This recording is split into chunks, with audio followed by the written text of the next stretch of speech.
Hello students of BSc Part First. I am Bhagyasri, Assistant Professor Physics in Government College Karauli. मैं आपको physics पढ़ाऊँगी। Physics में मैं आपको optics paper 3 पढ़ाऊँगी। Physics में आपके 3 पेपर हैं। पेपर फर्स्ट है मैकेनिक्स यांत्रिकी, पेपर सेकंड है इलेक्ट्रोमैग्नेटिज्म विद्युत चुंबकी, पेपर थर्ड है ऑप्टिक्स यानी प्रकाशिकी। टोटल फिजिक्स कितने नंबर का है? 225 मार्क्स, जिनमें से 150 नंबर की थ्योरी है और 75 नंबर का प्रैक्टिकल है। मैकेनिक्स का पेपर 50 मार्क्स का, इलेक्ट्रोमैग्नेटिज्म 50 मार्क्स, ऑप्टिक्स 50 मार्क्स, यानी टोटल थ्योरी के कितने मार्क्स हुए? 150 मार्क्स। और प्रैक्टिकल्स में आपके हैं 75 मार्क्स। अब आपको मिनिमम पासिंग मार्क्स कितने चाहिए थ्योरी में?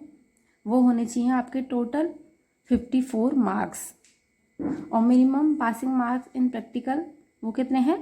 27 मार्क्स। अब ध्यान देने वाली बात यह है कि आपको चाहे आपके हर पेपर में 18 नंबर हों मिनिमम, या फिर टोटल तीनों पेपरों में मिला के 54 मार्क्स होंगे, तो भी वो पासिंग मार्क्स के इक्वल होंगे।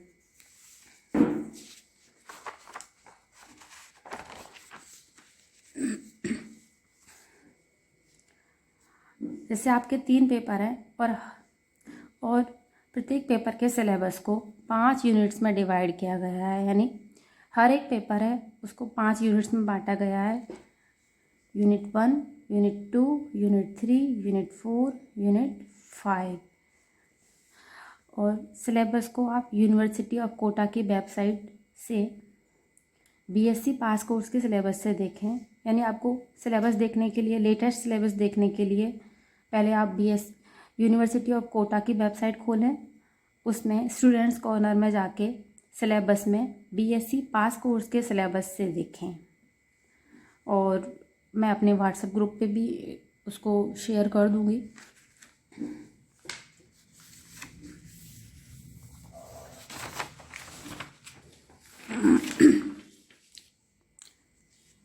जैसा कि मैंने आपको बताया कि मैं आपको ऑप्टिक्स पेपर 3 प्रकाशिकी पढ़ाऊँगी, तो ऑप्टिक्स का वेटेज कितना है?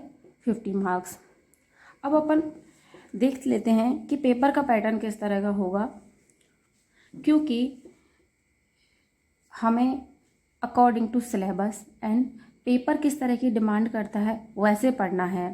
तो हम पहले पेपर को देखते हैं कि प्रश्न पत्र जो एग्ज़ाम में आपको जिसको देना है वो किस तरह से उसमें क्वेश्चन आते हैं, कितने मार्क्स के क्वेश्चन आते हैं, किन क्वेश्चंस का आंसर आपको कितने वर्ड्स लिमिट्स में देना है।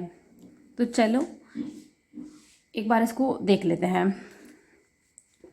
प्रश्न पत्र 3 खंडों में विभाजित होगा, यानी क्वेश्चन पेपर 3 पार्ट्स में डिवाइड होता है। खंड ए सेक्शन ई, खंड बे सेक्शन बी एंड खंड से सेक्शन सी।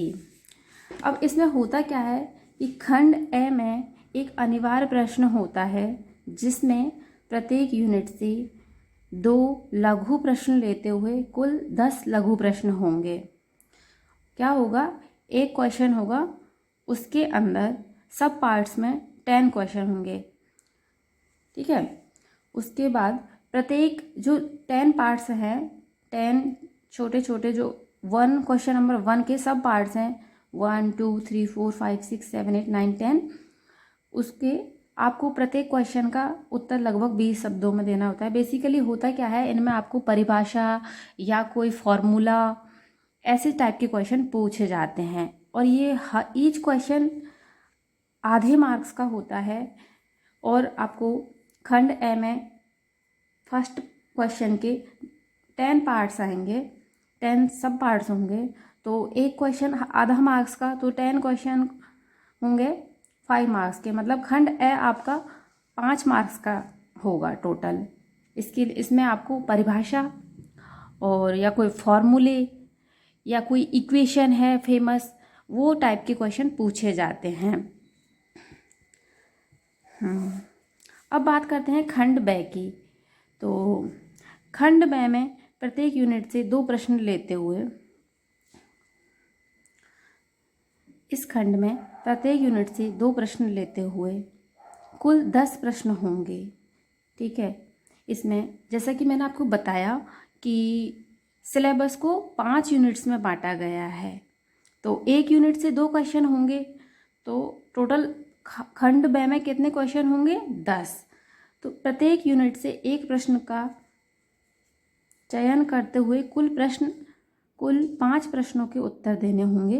प्रत्येक प्रश्नों का उत्तर लगभग 250 शब्दों में हो।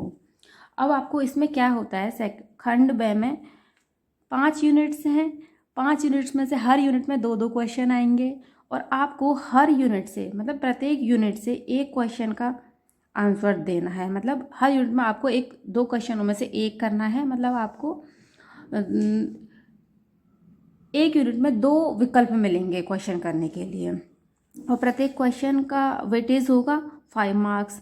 5 मार्क्स का एक क्वेश्चन और खंड ब में आपको प्रत्येक यूनिट से एक एक क्वेश्चन लेते हुए 5 क्वेश्चन करने हैं, तो टोटल वेटेज खंड ब का कितना होगा? 25 मार्क्स। इसमें आपको 250 शब्दों में उत्तर देना है।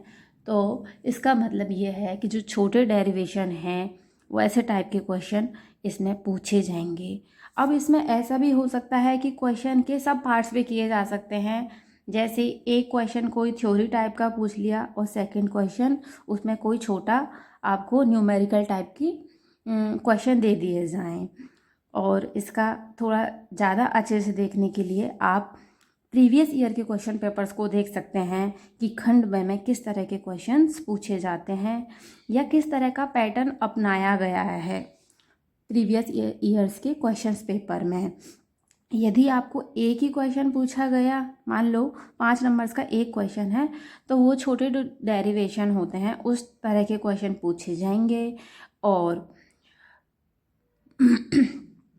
यदि खंड ब में भी यदि एक क्वेश्चन के भी सब पार्ट्स किए गए तो एक क्वेश्चन आपको कोई भी जो डेरिवेशन है उसका या एक्सपेरिमेंट टाइप के क्वेश्चन हैं उसका सिद्धांत, कार्य प्रणाली या इस तरह से कुछ पूछ के और सेकंड पार्ट में आपको न्यूमेरिकल टाइप का क्वेश्चन दे सकते हैं। यानी इसमें आपको 250 वर्ड्स में उत्तर देना है। तो छोटे जो मीडियम लेंथ वाले क्वेश्चन हैं वो ऐसे टाइप के क्वेश्चन खंड ब में पूछे जाते हैं। तो खंड ब का वेटेज हो गया 25 मार्क्स। ईच क्वेश्चन यानी ईच यूनिट, प्रत्येक यूनिट, एक यूनिट कितने नंबर की होगी? आपके 5 नंबर की खंड ब में। अब देखते हैं खंड स।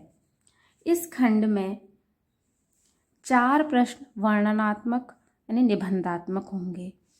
इसमें आपको खंड स में 4 प्रश्न होंगे जो बड़े होंगे, जिनका उत्तर आपको 500 शब्दों में देना है। ये कोई आपको एक क्वेश्चन भी पूछा जा सकता है, प्रत्येक क्वेश्चन आपको बड़ा एक क्वेश्चन भी पूछा जा सकता है। एक क्वेश्चन के 2 पार्ट्स, 3 पार्ट्स, 4 पार्ट्स वो भी किए जा सकते हैं।